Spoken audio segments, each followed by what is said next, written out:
Welcome everyone. Today we are going to discuss the topic of genomic protection. And when we talk about genomic protection, we talk specifically about how we can use genomics to protect your life. Now, before we start, as always, please note this is not medical advice. It's not intended to diagnose or to treat any kind of disease. It's for informational purposes only. And if you want to know anything about your specific case, always consult a board-certified doctor before making any medical decision. So let's jump right into it. Genomics is changing medicine. And the reason why is because genomics introduces billions of additional new data points that are very specific to you and to me, to any specific patient. It is this amazing library of 20,000 genes that make up these 20,000 proteins that determine who we are. And everyone has some variants in these genes and in these proteins. And that determines in the end how you look like, how you behave, but also what diseases you might be predisposed to. And genomics spans all disease categories across all of medicine. Everything has a connection to genomics. Actually, enormous connections to genomics, as we will see very soon.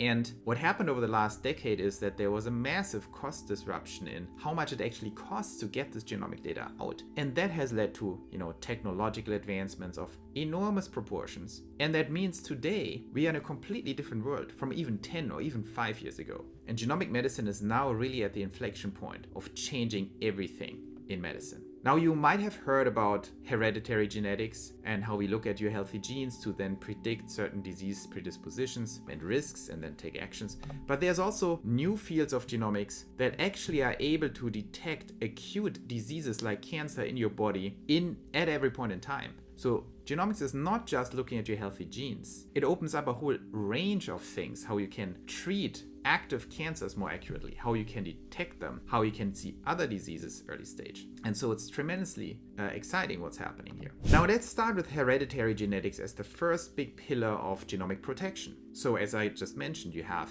all your genes. Technically, that's roughly 30 million specific data points in hereditary genetics, 20,000 genes, where we see specifically your makeup, your healthy, regular makeup. And that allows two important things in terms of risk profiles. It allows us to identify for your preventative care, which diseases are you at risk for, at elevated risk, or where is your risk de-escalated, right? Where you need maybe a little less prevention. And some very pragmatic examples are in breast cancer, the BRCA gene. There are many other genes too that might be implicated, but if you are BRCA positive, you need to make decisions, right? How do you mitigate this elevated risk of OBGYN cancers like breast cancer, ovarian cancer, and so on? Do you have preventative surgery, or what becomes more and more the right path to go here? Do you have just increased screening frequencies because you now have a much elevated risk of cancer, and early detection is the key in cancer treatment and successful treatment? And so if you have these risk predispositions, we can adjust your preventative care algorithms so you get screened more frequently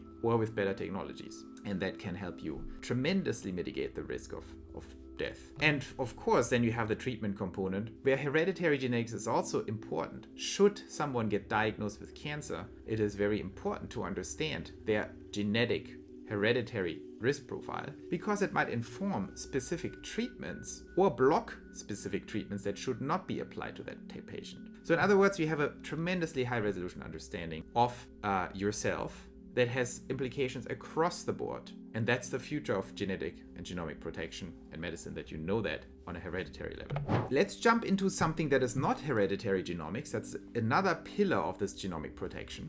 And that's something called liquid biopsy, where I was very involved in developing one of the most cutting edge technologies in that space. And liquid biopsy is something where we don't look at your hereditary genetics, so your healthy genome, but we are looking for cancer-associated mutations that are circulating in your blood. And we can do so now with single molecule sensitivity. We can pick up a single molecule of that cell-free DNA mutation-carrying fragment. Why is that so important? And why am I talking about cancer here specifically? We shouldn't forget that cancer is by far the number one killer for people under 75. So cancer is a tremendously important risk factor, the number one risk factor of death for everyone who wants to make it beyond 75. And as you probably have heard, early detection is incredibly important for survivability.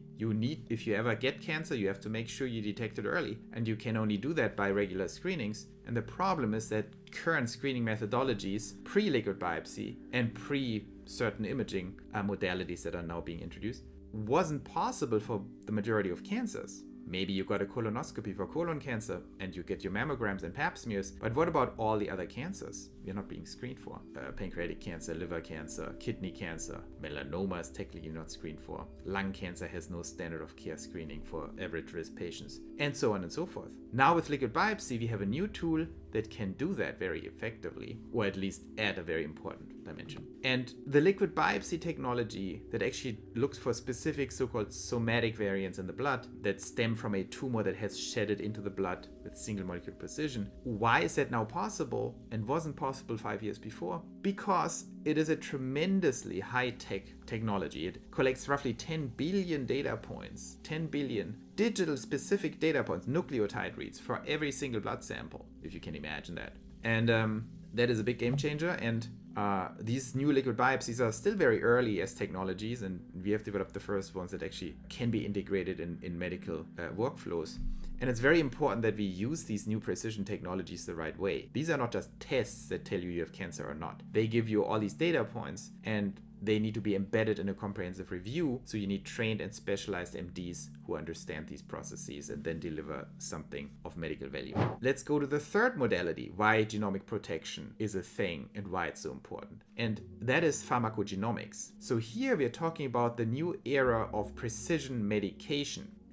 Over 300 drugs, currently FDA-approved drugs, have been connected to genetics by the FDA. And what that means that all these dosage recommendations of all these prescription drugs are not technically valid anymore once you have precision information about the genetic makeup of a person, because they might need different dosages now.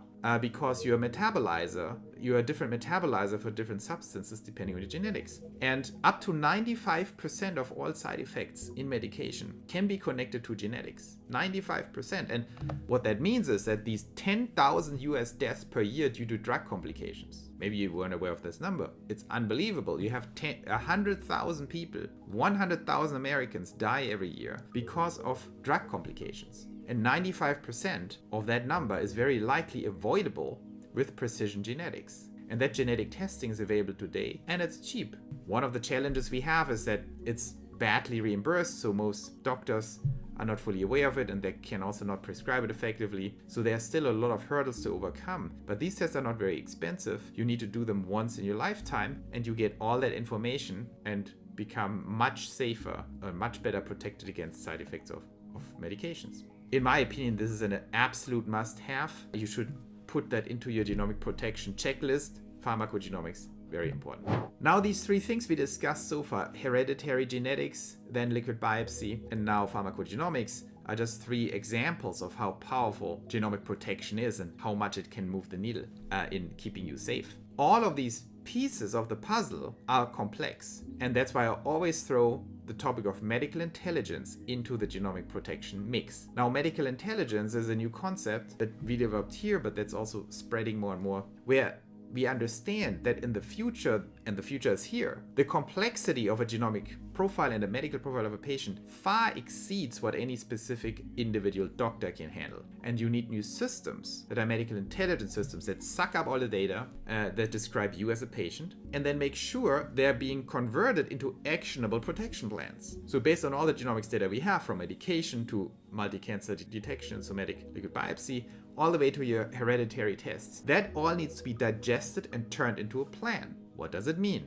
Do you need to adjust your diet? Do you need to get more screenings in a higher frequency? What does the liquid biopsy mean in conjunction with all the other data points? And what medical intelligence always does first is it needs to add additional data points beyond genomics. So what our medical intelligence systems, for example, always do is first create a baseline. So we understand all your medical and family history. We understand if you have outside your genomic risk factors, other medical risk factors, and create a baseline risk. Why is this so important? Because everything we do in genomic protection is of a Bayesian nature, in case you like mathematics and statistics. So the Bayes theorem and the Bayesian thinking in general means if you get something back, a signal that tells you yes or no, or positive or negative, what that actually means is always a function of the underlying probabilities. So for example, if you get the same signal of the same test back, and it might be positive for patient A and for patient B, and patient A is at very high risk of having the disease in the first place because of their history, and patient B is of very low risk of having that disease because of their makeup, that test actually means something different, even though it's the same result and the same analyte you look at. Because if you have a very high base risk and your test is positive, your probability of having that disease is much higher than if your test is positive and you have a very low risk. And so that is very important that these baseline medical intelligence procedures give us this Bayesian layer to understand better what a result actually means. What's also important in medical intelligence is that all that complex data that is now coming in for your profile needs to be matched with 30 million or 36 million at this point publications, medical publications on PubMed and out there in real time ideally. Because you have so many new research coming in genomics and understanding all these things, that someone has to make sure that your results are being matched with the latest research. Because if you have great genomic information, but you're overlooking that there is a new information out there, a new insight, what it medically means, well, that was useless because you can't connect the dots. No doctor can do that.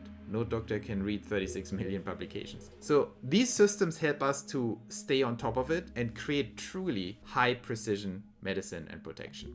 And now finally, to wrap it up, now we understand we have 3 different modalities in genomic protection: hereditary germline, liquid biopsy for multi-cancer detection, and pharmacogenomics, and together they give you all the power of genomic protection. They are being wrapped into a medical intelligence layer, so we make sure we can digest the data and create baseline and Bayesian profiles, and also in real time connect you to all the knowledge in the world to actually make sense of this data. But finally, the final piece to make sense of it all, this process cannot be fully automated. It's not just a test or 3 tests. It has to be embedded in a specialized medical service that is steered and controlled and guided by medical professionals that have specialized in genomic medicine. Why is this so important? Because doctors have extremely limited genomics training in medical school. Most primary care docs don't know too much about what I just explained. They're very new to this field. They don't have a sufficient education on it. So some other doctors and nurse practitioners and physician assistants who specialize on that with PhD support,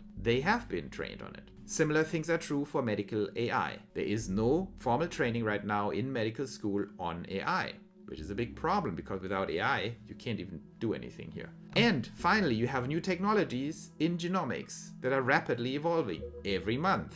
We are reading a lot of things and we learn what the latest is that other people in the space do and the latest technologies that come out. You need to stay on top of that field month by month and make sure you have it under control. Again, in all fairness, a regular primary care and family doc cannot do that. They are not linked into that space enough. And so you need these specialists and you need medical professionals who help you, stay at the frontier of precision medicine. And if you have these 5 things together, your 3 modalities of high tech and current genomics, your medical intelligence, and your professionals that manage that and have a nice solution there, then you can be sure you have maximum protection on the genomics side of things. I believe it's a game changer, it's the future of medicine, and it's the future of precision prevention.